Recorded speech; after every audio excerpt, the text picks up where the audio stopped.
Well, I tell you what, baby. You just check out what's coming up next, and you'll find out just how bad we are.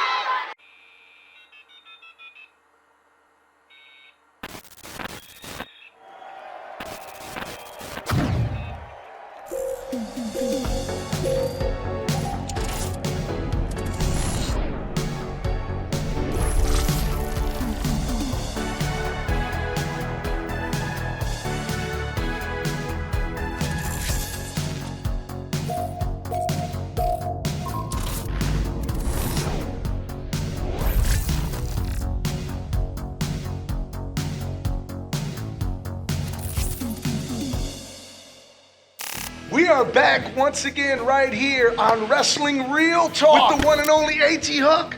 I'm Rude Boy Rudy Hill, and today we are talking tag team wrestling. We are talking about one of the greatest tag teams in all of wrestling. Of course, we're talking about Buddy Jack Roberts, Terry Bam Bam Gordy, and Michael P.S. Hayes, the fabulous Freebirds. I saw them make their debut on Georgia Championship Wrestling. And a very young Michael Hayes, a very young Terry Gordy, and Buddy Roberts. Man, they revolutionized wrestling. Yes. Michael Hayes was the mouthpiece, you know, very flamboyant. They had on their matching outfits. Yeah. And man, it was just great. Talk about Terry Gordy starting out at 14 or 15. Yeah, he was Terry Mecca.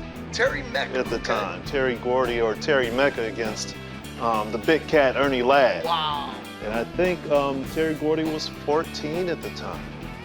And in that match, you can see what Terry Gordy had. He did everything right. You know, it was all about Ernie Ladd in that match. Right. You know, Georgia made him popular. Right. But they made money in world class. Oh, I mean, when you think of world class championship wrestling, of course you think of the Von Erichs. You think of the dynamic duo of Chris Adams and Gino Hernandez. Yes. Devastation Incorporated. Yeah, the missing link. The booker was Gary Hart. Gary Hart was one of the bookers, along with Bruiser Brody. Bruiser Brody, yes. Bruiser Brody was one of the bookers. A lot of people didn't know that. Right. I was watching World Class because it came on television in Georgia, in Atlanta. I saw when they first came, and they first came in as baby faces. Good guys. Good guys. Yes. So it was a cage match with Kerry Von Erich and Ric Flair. Yes. And Michael Hayes was the referee. The guest referee. Yes. And Terry Gordy was the one outside, opening and closing the door. 1, 2, 3. And that started that huge historic feud between the Freebirds and the Von Erich. Of course, you know, the Freebirds were from Bad Street, USA, which was somewhere in Atlanta.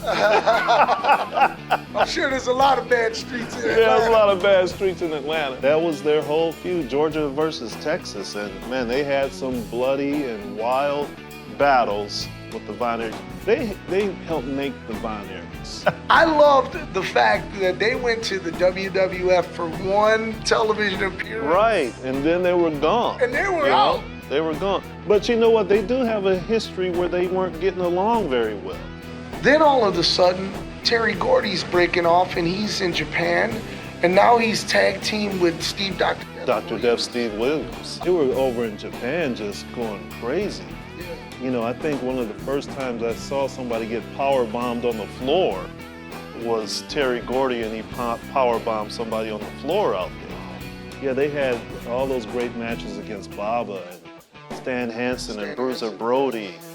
Man, and they were, you know, that was just like a new beginning for Terry Gordy's. Long story short, the Freebirds dismissed all of a sudden. Yes. Then WCW revamps the Freebirds with gorgeous Jimmy Garvin. You know, some people didn't like Jimmy Garvin as a Freebird, but I accepted it because he was a part of their history. Okay. You know, down in World Class.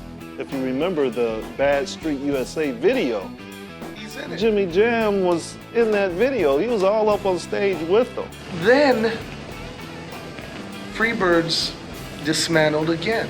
And now Michael P.S. Hayes is on his own. I think people may not have really accepted Michael Hayes as a singles wrestler. Yeah. You know, he tried that out, you know, but he'll always be remembered as the fabulous Freebirds. Yes. You know, certain wrestlers just get remembered as their tag team ability. Yeah. You know, Michael Hayes was the mouthpiece. He was a very good talker. Absolutely. You know.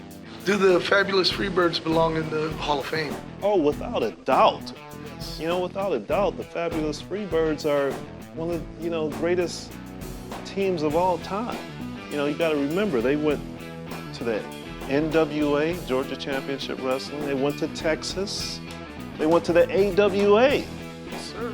And had feuds with the Road Warriors and others in the AWA and the WWF, even briefly. But Michael Hayes later he finished his career. Absolutely, yeah. In the WWF. Doc Hendricks. Right. You know. The Confederate flag, the Confederacy that the boys would wear and that would push down the throats of wrestling fans. I gotta be honest, it never bothered me. Yeah. Never bothered me, and it doesn't to this day. I separate entertainment, TV, from real life. Okay. No matter what, their legacy will still stand the test of time in wrestling. Oh yeah. And again, like you said, definitely Hall of Fame candidates. Should be 100%. Oh, they should be. They should. And now that we've come to the end of the Freebirds episode, any final words that you would like to say about the Freebirds? Man, I'd say my favorite wrestling song is Bad Street USA. Bad Street USA. Here's a snippet of Bad Street USA. We'll check you out next time right here on Wrestling Real Talk. This Bad Street saying, Bad Street, Atlanta, PA. Bad Street in the whole USA.